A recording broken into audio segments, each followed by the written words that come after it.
11 candidates had been shortlisted for the position of chairman, and today in the morning, as you have seen, Lilian Wanjiku Manegene has been the 9th candidates to be interviewed for that position. And just like we did yesterday, just trying to put things into perspective, exactly what we do expect in this whole process. My name is Bentro Njue, and Lucy Mora is our sign language interpreter for this short discussion. And allow me to rope in my panel of experts. We did this yesterday. Let's do it again.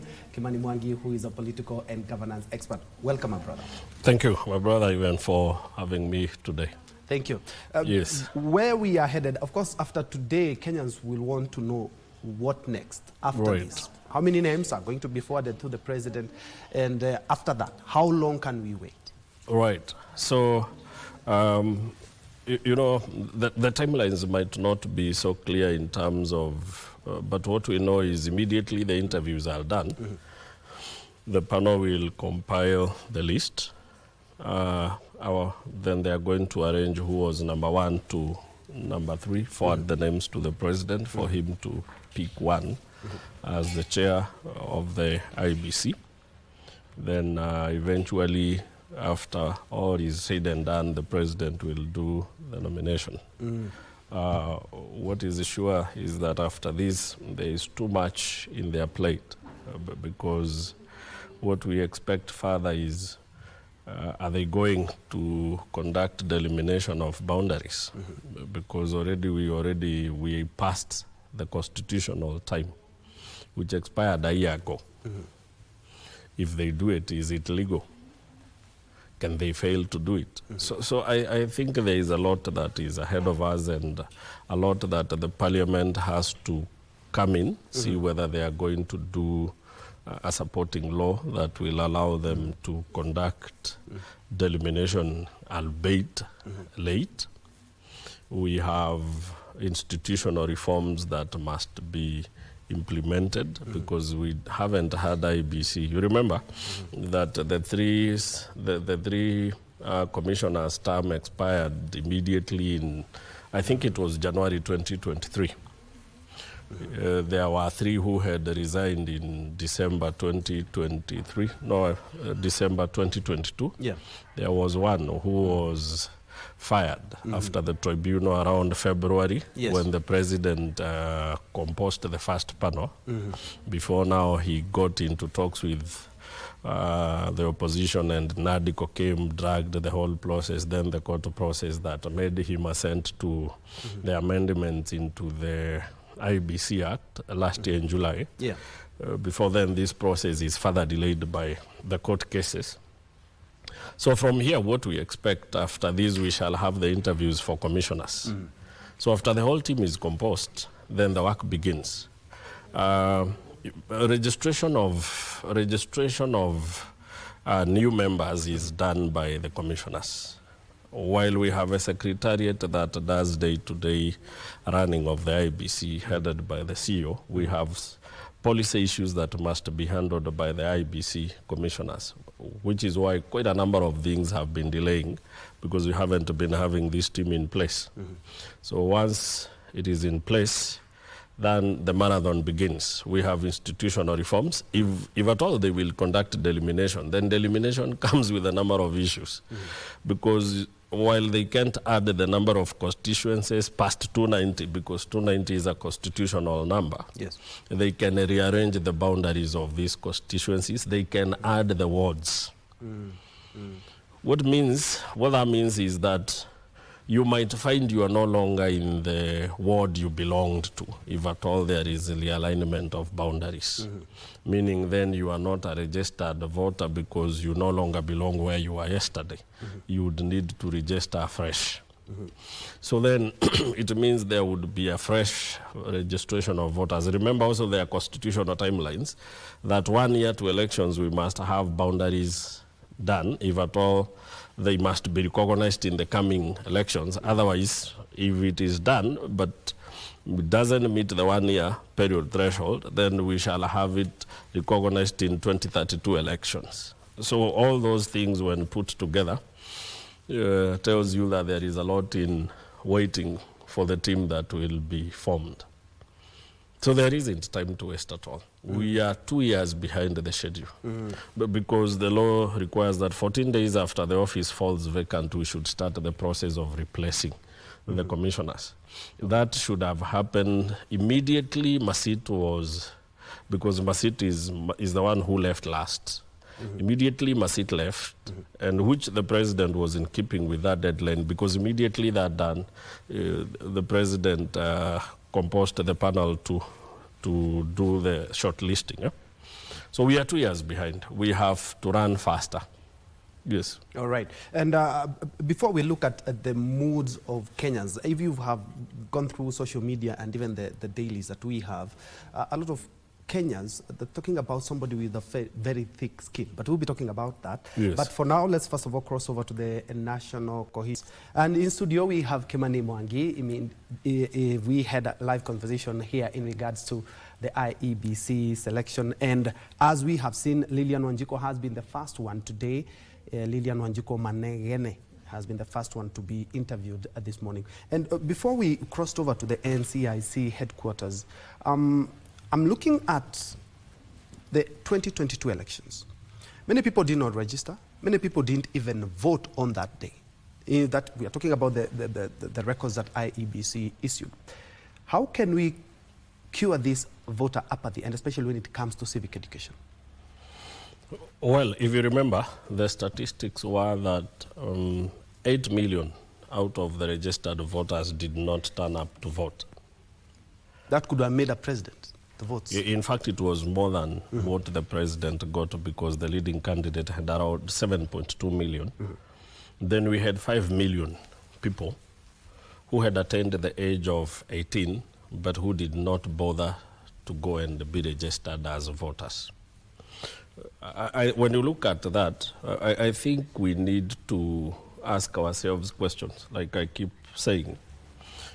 Why do you need to apply to be registered as a voter when you already are 18 years and you have an ID? Right?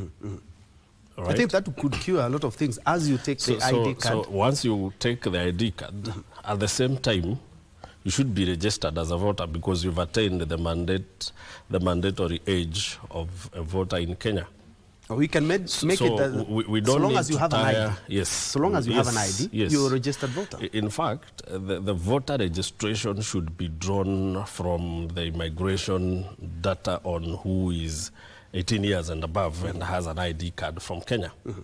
That way it is easier. Instead of Kenya, we have a habit of too much work that is unnecessary.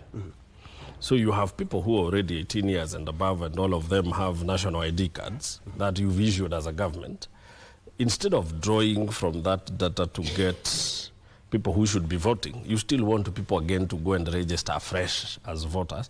And all you will be asking them is that voter card of which data you have.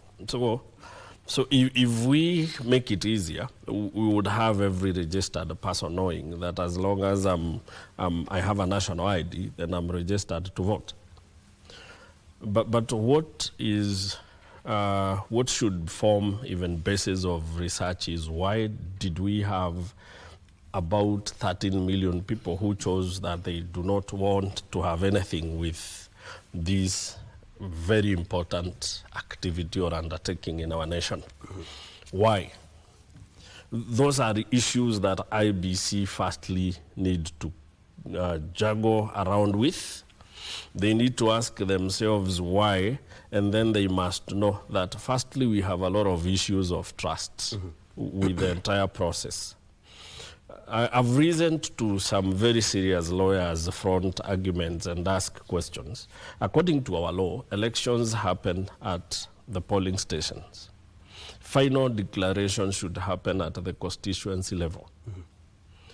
Then I remember the lawyer Willis asking the question, why do we need bombers of Kenya then? Now, he went further. I listened to him and he was very informative. He went further and asked very simple question.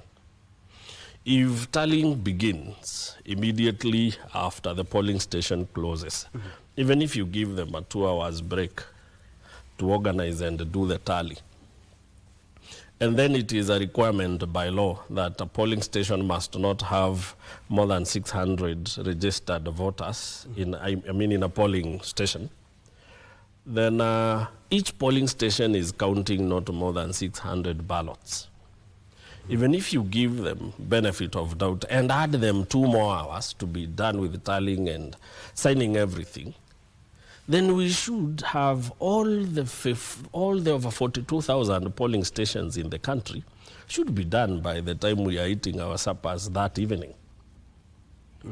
Then why do we take over 4, 5, 6 days to get the president announced? And this is where our trust is eroded. Because if at the polling, even if it takes another 1 hour to move from a polling station to the constituency polling or tallying station, it would imply that by midnight that night, after all elections, after the closing of election voting, then it means we should be having declaration coming in.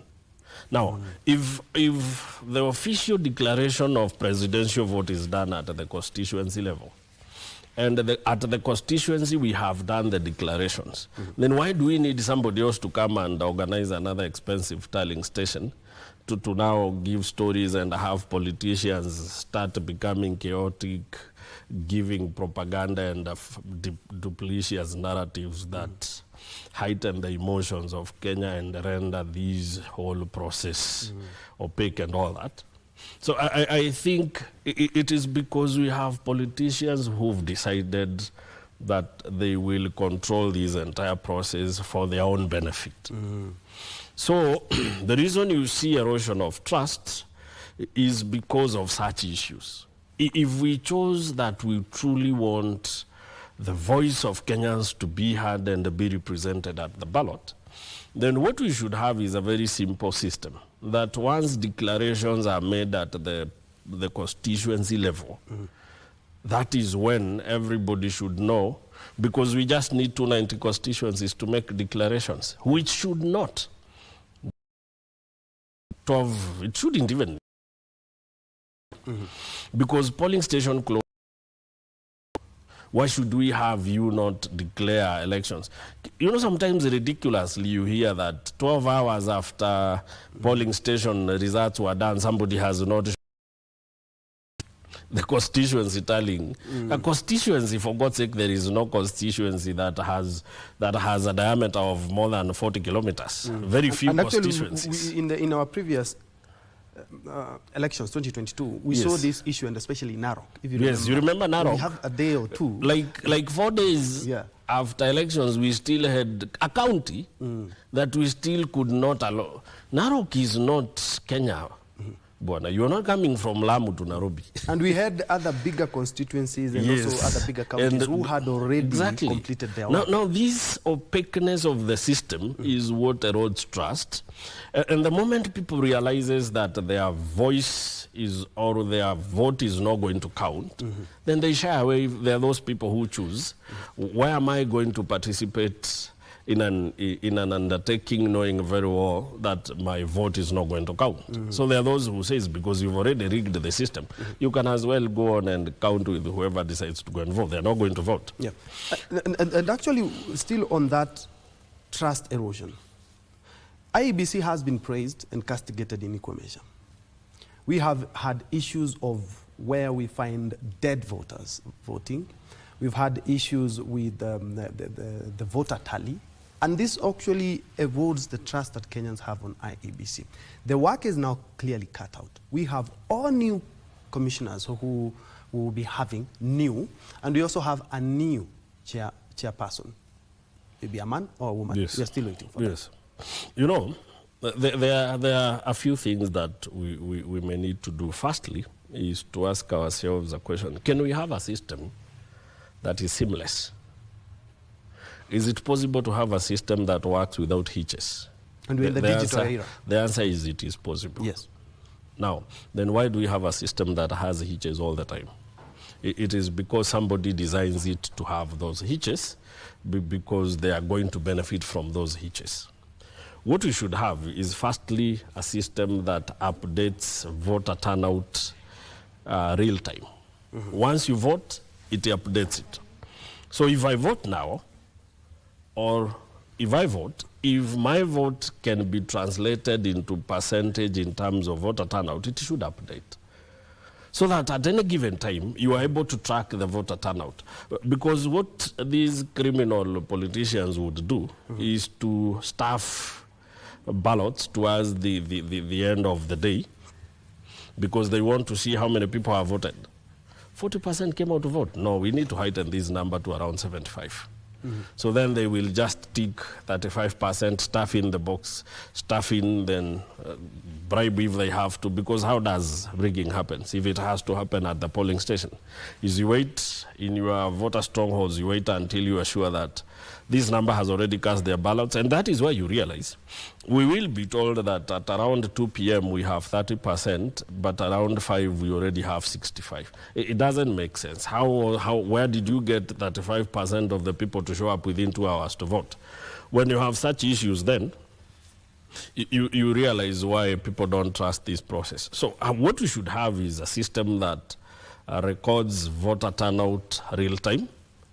We should have a system also that updates without hitches. We should have a system whereby immediately, imagine if voter calculation is finalized at constituency level, right? And because we have IEBC staffing to the level of the polling station, we have party agents at the polling stations, right?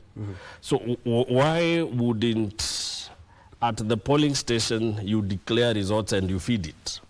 Because at the polling station you have all the results, because all the 6 ballots are issued to everybody at any polling station. So why not input in the system even as you hand over the results to the next stage? So in other words, we are the ones who've created an opaque system because we know how we benefit from it. Which is, in as much as our elections are praised, but again, you know, praise is arguable and is comparable. We can be praised because we are being compared to elections happening in Uganda. Or elections happening in another place. It doesn't mean that ours is perfect, but comparatively, you guys have done a good job. And still talking about accountability and also the election and the reforms as well, because I know very well after this process we're going to have a few electoral reforms, just like we've done after every election cycle. I'm looking at 2007. There was state interference, and this is how. You do remember the Tharaka-Nithi votes, where we had more votes than the registered voters. And then we saw the swearing in that was done at night. That was state interference. Let's go back to 2022. We do remember the 4 dissenting versus the 3 commissioners, and we had about how many phone calls were made from the big house. How can we avoid the state interference now that we have a new commission? You know, or we'll be having a new commission. Automation is always the best way to solve human error and interference. Have a foolproof system, and by the way, foolproof system could also include people, but be designed in a way that it is foolproof. Like I'm saying, why don't we end this whole debacle at the constituency level? Because if you have staffing at the polling station coming all the way to the constituency level, why not end this whole thing there? Why can't we go by the election results declared at the constituency? Like it happens in developed economies, you will realize that people know who the winner is well before official declarations are made on the same matter. So what would be so difficult about us doing the same thing in Kenya? That at the constituency level, where things can be verified, and where things have been said it must be done within a certain time, then we declare. We say, Ben, the presidential vote for Ben in this constituency was this. The presidential vote for Kimani was this. And then that becomes the provisional results that we go by. All we need is to have 290 constituencies making the declaration. then IEBC, as the commission, can take all its time to go now harmonize everything and give us the final results. They can even take the 7 days. But by close of the first day, we should be seeing presidential candidates conceding and others accepting, because we have results we can work with. The problem is that we want to rig elections, and the rigging happens after you've seen how people voted. And that is why we have shenanigans drawing us 4 days after elections were done. We still are tracing some people who have not showed up, and they were to travel a distance of 20 kilometers to where, or even 30, or a maximum of 100 kilometers. 100 kilometers driving even in a bad road is about 3 hours. So we shouldn't not have had the people delivered whatever forms they were supposed to deliver to the constituency. The longest time it should take us is not more than 8 hours after elections. Yeah. So it is us who have come up with a bad system intentionally. It is an intentional undertaking to have a bad system, because in one way or another we have politicians who will always want to impose their will on the people. And we have seen that we've had election petitions over and over, after every election cycle. I'm looking at the timelines for election petitions. At least for the president, we know for the presidential petition, we have a week or two. But it opens up for governors, we've seen. Because I remember after the 2017 election, 2021, we still had election petitions at the Supreme Court.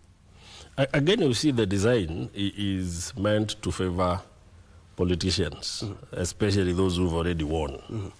It is like this nonsense of recalling MP, which we have to wait for 3 years.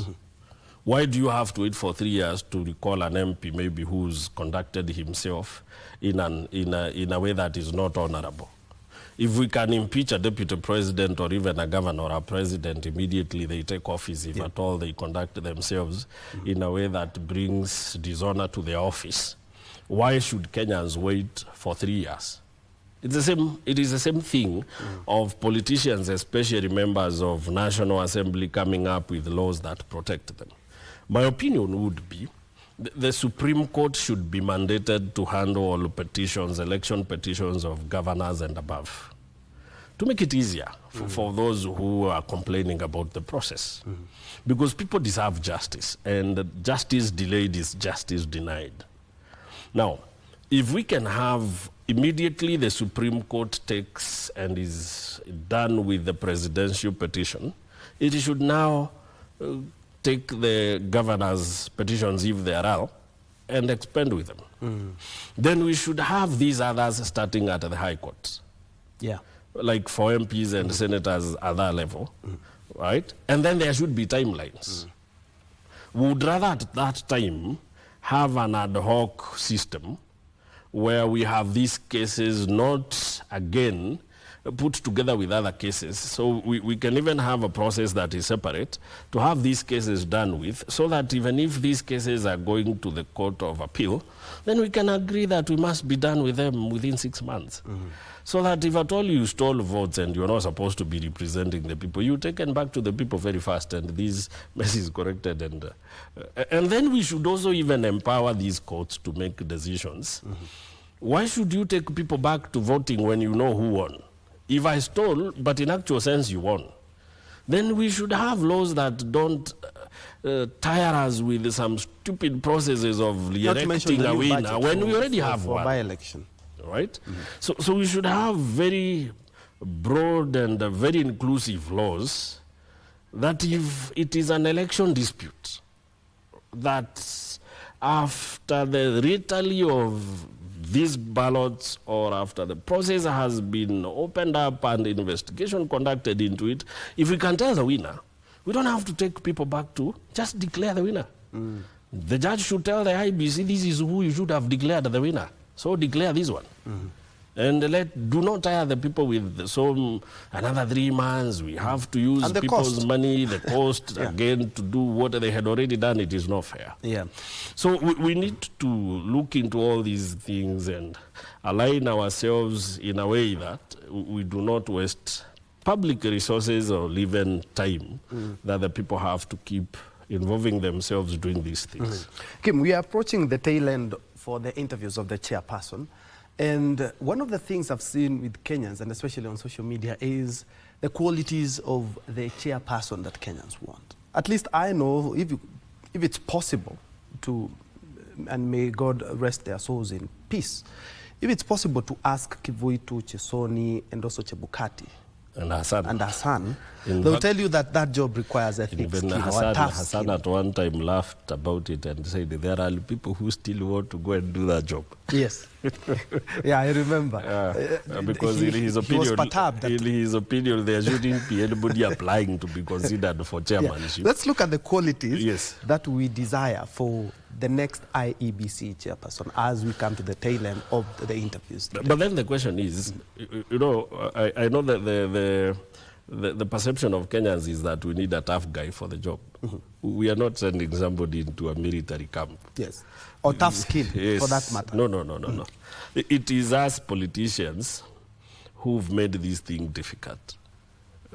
What we need is an honest, law-abiding Kenyan who understands the weight of the burden they are bearing, that at that time they hold the peace of the nation in their hand. The aspirations of Kenya, the prosperity of the nation is in their hands at that time. And that any action that they do contrary to the law, or if they try to suppress the will of the people, that the repercussions could be so dire that we could go back to 2007, 2008.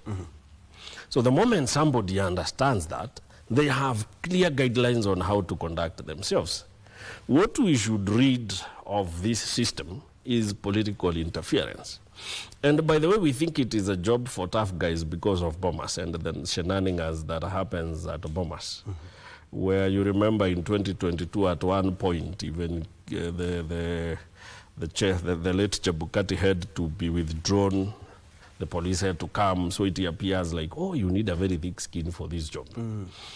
We need to reformulate our process in a way that we rid it of political interference and we avoid things that we are doing that are encouraging this interference. Why are we gathering over 500 politicians in Bomas to have them sit listening to some choirs as we wait and declare some result we should have declared at the constituency and be done with?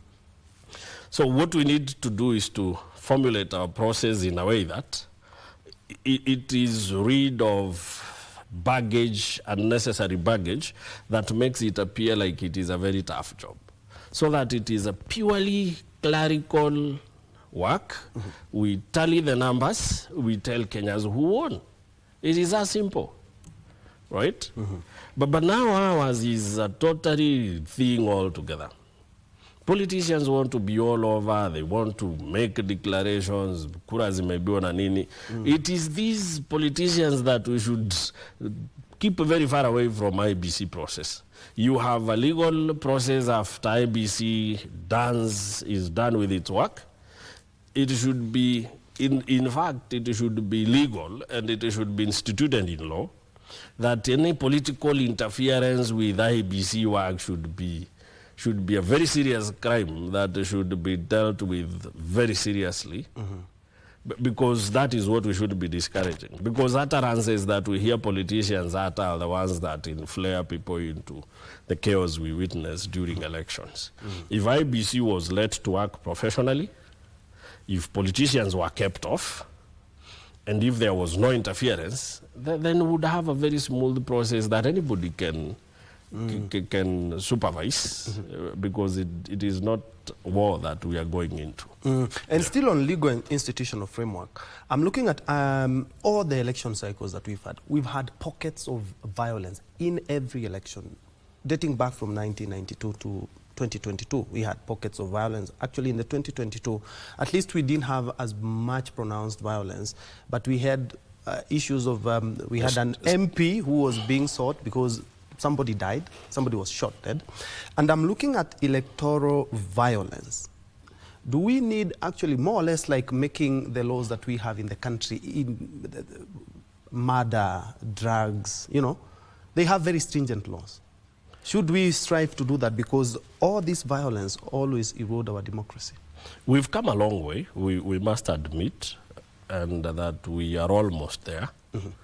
But we need not to remove the foot on the pedal. We need to step on it harder. We need to keep on improving our system.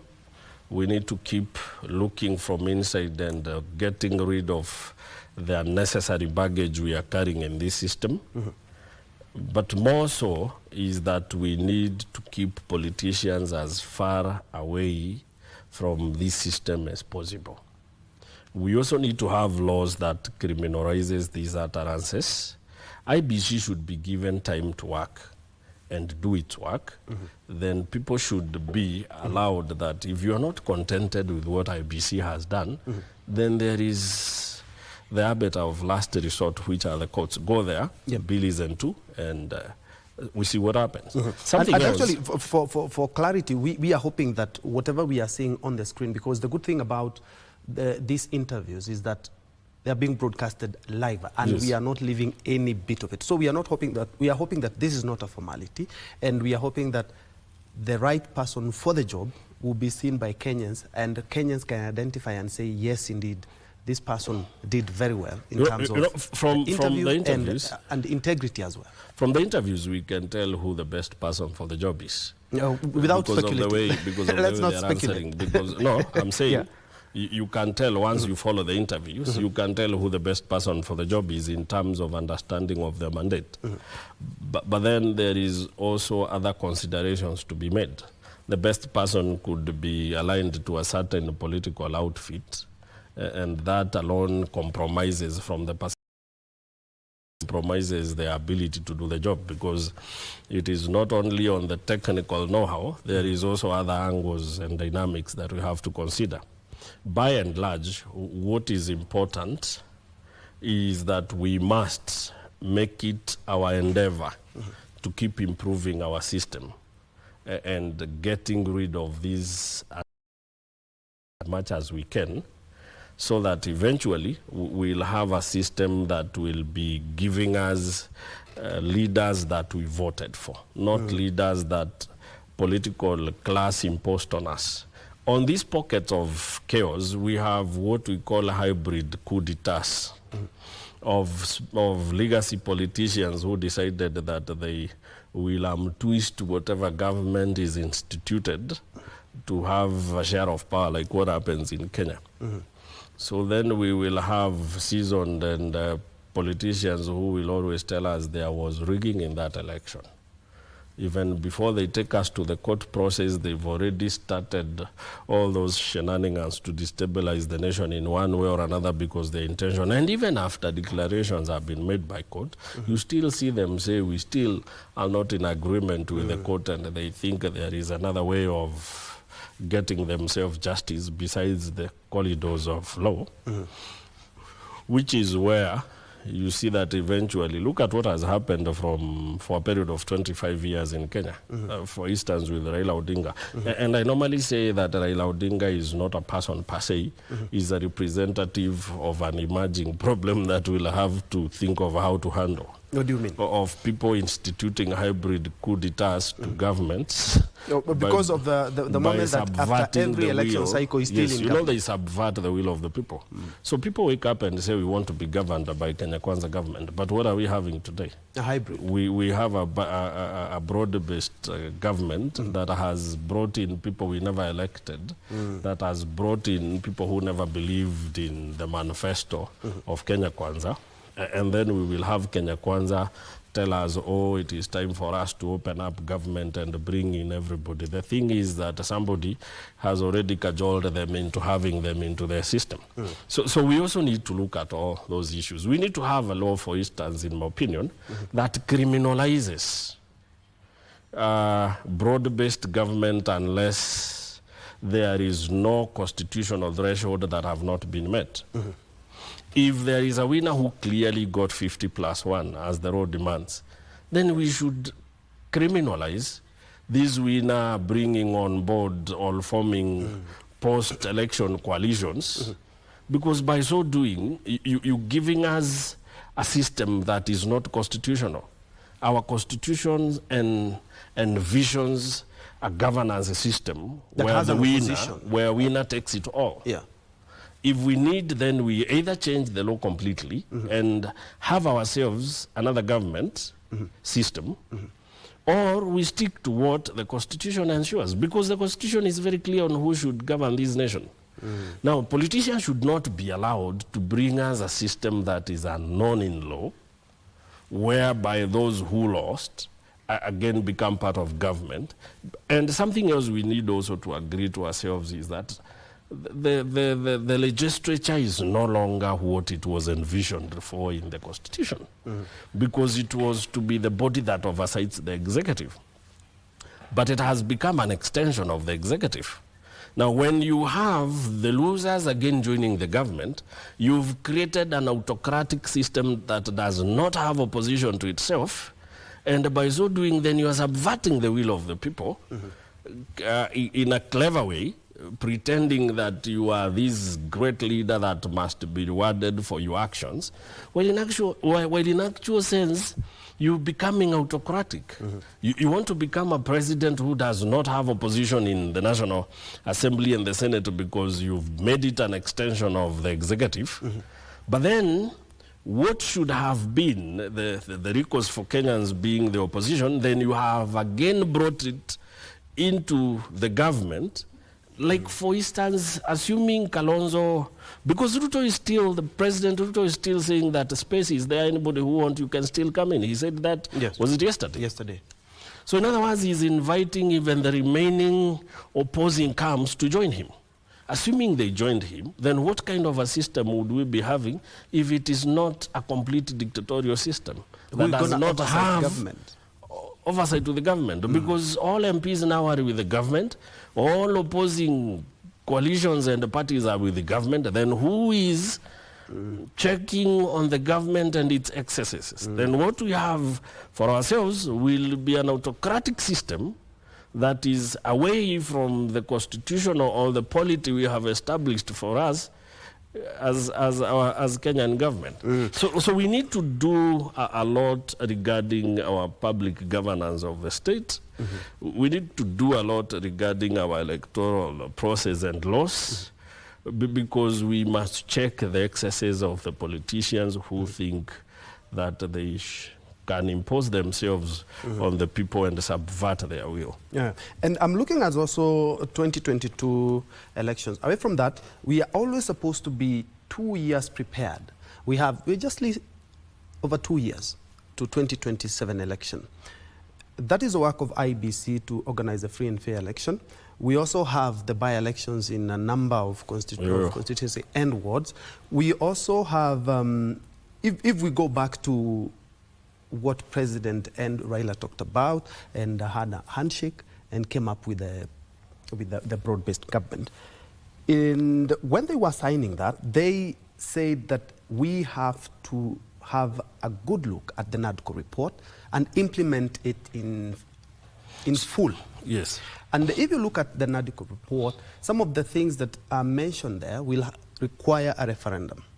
And the referendum that will be conducted by IEBC. Do you think we have the timelines to actually do the by-elections in the wards and I may not be a lawyer. I'm not sure that we have we have aspects of NADCO report that would take us to referendum, because I'll give you a practical example. Yes. One of them is the creation of the office of the official opposition. He talked about the position of a prime prime minister in that report. If at all we have to go to the NADCO report and implement some of this, they will require a referendum. And I don't think we have the time for that. Or do we? Definitely we don't. The good thing with these reports is that where a referendum is required to be conducted, it will definitely be brought to the people to decide.